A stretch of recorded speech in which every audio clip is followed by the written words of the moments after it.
Alright, there we go. Hello and welcome to the Sage of Tarn Alpha version 0.4. To start off with the follow-up from last time, we now had to fill more stuff into the area, and I have proceeded to do so. For those of you who don't have too much time, the TLDR is I have added the Paralax effect to the game, at least for the first area. I've added a couple of mobs, a little more art, in quotation marks, as well as been working on a bit of bug fixes. So, let's just get right into it. The Paralax effect. What's that? Well, it's basically this. As I move, you have a foreground of dark spikes. You have a layered background that moves in this particular manner. It helps to give a little bit more depth, which you should be feeling as I move around here, compared to the very static background we had before. Now, this particular background includes I have 3 backgrounds and 2 foregrounds. You can only see one foreground at this point because I've been taking out the other one. It didn't look as good, so I figured why not remove it. On top of that, for additions, we've also added brains for mobs. I'll show those in a little bit in a little time. Actually, let's move over there. Also, this of course works with everything in the game. As far you can still do the ridiculous speed and all that sort of stuff. And yeah, let me just show it off more, I guess.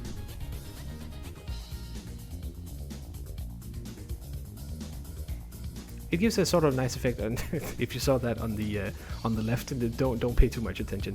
There's still some polish that needs to be done on the what can be seen and what can't be seen.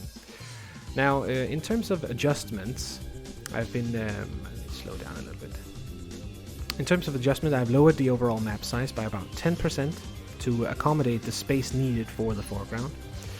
I've basically redone the entire tile sets and remade the room again with the same configuration of the layout that you can walk in, but I needed to clear all the previous backgrounds that I had to make the new stuff, and then also make the new stuff.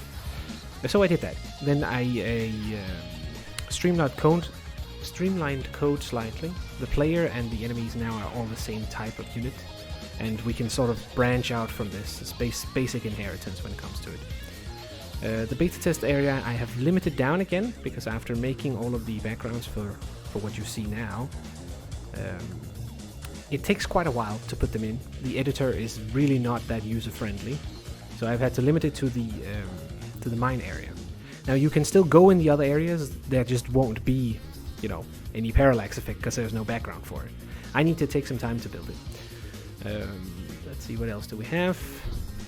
Yeah, I changed the view size slightly, so now it's I can't remember the dimensions, it's a little bit bigger.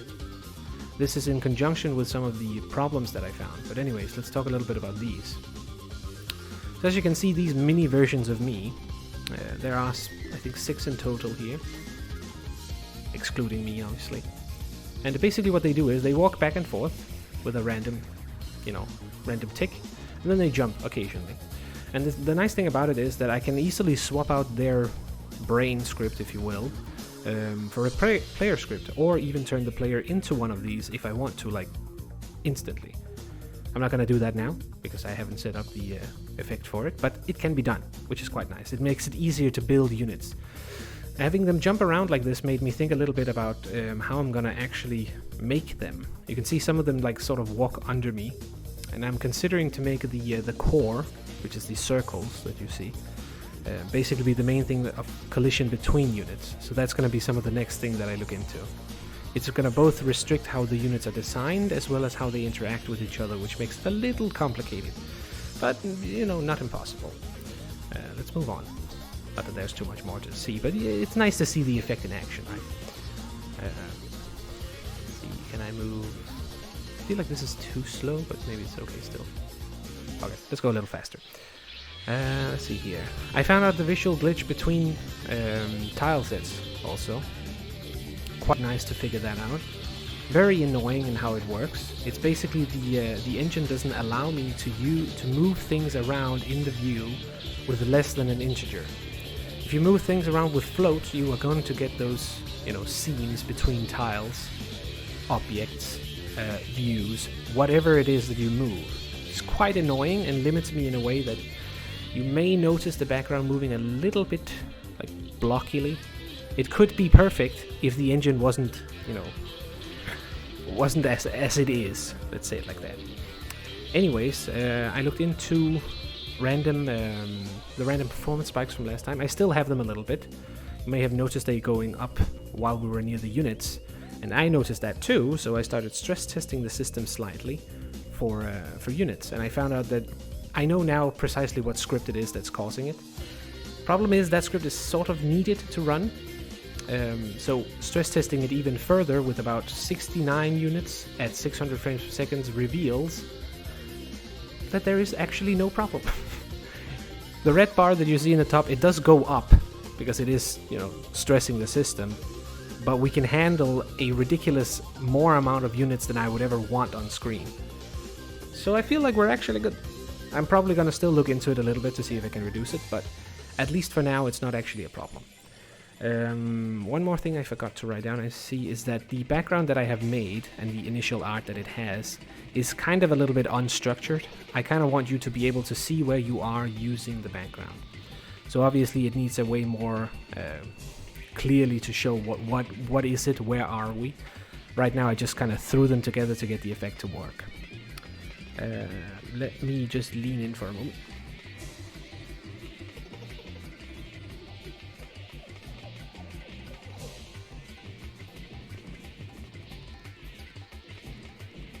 Alright, there we go. As for the pending systems... See, there was something else. What did I forget?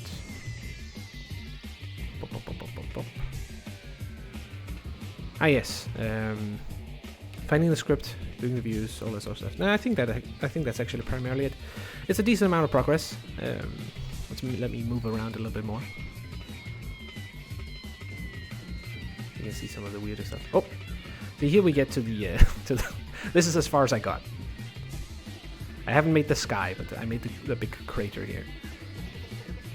Oh yeah, actually I guess I can show it maybe. These guys should still have the seams. I think I ruined it now. Can occasionally see a dark seam like right at eye level over here. That's because this thing moves fluidly. It moves very like soft. And that's what's causing it. Which means I have to force this thing to move more block-like to actually escape it. Let me just reset. Obviously we can still reset and do all that sort of stuff. The background sort of works with it. Obviously the background does not change. I have considered whether or not to do that, but I'm thinking I'm not going to do it. I kind of like the fact that the ground changes, but the scenery stays the same. It obviously changes a little bit how you can hide behind these things, which needs to be, you know, thought about or adjusted. I'm not entirely sure. I don't really feel like it's needed. I don't mind that you can hide here, because if I'm over here, I will be able to see something standing here, which would technically be right behind here, if that makes any sense. Anyways, let me just show that the other place is actually still active. Also, I need to, of course, sort out the kinks where you can see the sides. So, like, there's some areas. It's a little bit difficult to sometimes see because you can't see it while you're implementing it. But, like that. You saw... Can I get it to show? Come on. I think we need to go back up and then down. I also need to play more around with the camera to actually let you control it a bit more. There you go. If you see it to the right, there was that tiny thing. Go a little faster. There's another place where I have seen it. Actually, yep. There it was. The nice thing about it is that it's fairly easy to fix. All I need to do is just, as you can see there. It's very easy. Like, you just add another chunk and then there you go. Another thing I need to look into is the scalability of the art for the backgrounds. I have set some standards for where the backgrounds are, and I need to make art that fits with them. Because right now I'm just totally cheesing it and using the same sized art for all the backgrounds. However, that is also what's causing a bit of the... that's what makes it look a little bit weird, at least from my perspective. So yeah. That's pretty much about it for this time, but it's looking pretty good. At least I'd say so. So thank you for watching and all that sort of jazz, and hope you have a spooky October. Have a good day.